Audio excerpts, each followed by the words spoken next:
Edgars Stelmakers, Rīgas 3. ģimnāzija. No sajūsmas jau komandas biedri laužas krēslus. Kā bija šodien? Bija grūti, bijām domājuši, ka būs varbūt nedaudz vieglāk. Otrajā puslaikā viņi labi uzsāka, mēs atpakaļ palaidām, bet viss beigās bija kārtībā.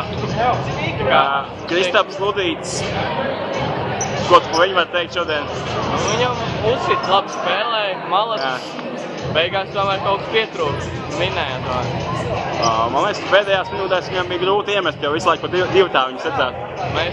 Mēs iemācījāmies atstādināt beigās viņu. Visu spēli kā tā negāja ar viņu, bet beigās tā kā vajadzējas vairāk, tad viss izdevās. Kā bija? Vai bija kāds kopējais treniņš uz šīs spēles arī vai nē? Mums bija viens trešdien treniņš, tāds 40 minūtēm ļoti īsiņš un tā tikai pamatu lietas mēs tur paņēmām kaut ko, lai mēs zinātu, ko spēlēs. Un šodien treneris arī daudz palīdzēja spēlē?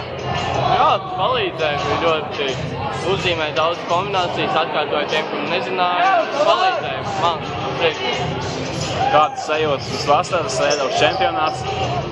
Es nezinu, ko lai saku. Tas vēl tālu, manuprāt, ir vasarā, jā. Kas līdz tam jāizdara? Jātrenējās, jāturpina trenēties un vēl vien jātrenējās. Kurai komandai jutīs līdzi Latvijas čempionātā? Nezinu. Tas man pēdējā plānā ir kādam vajag jūt līdzi. Es drīzāk savējiem jutīšu, tā kā es spēlēšu. Jā.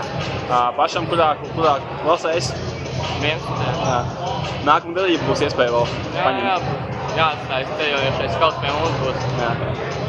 Gatis Jakovičs, viņš arī no 3. skolas ir. Kāda sajūtas pa viņu? Viņam jābeidz. Jābeidz. Visi. Paldies!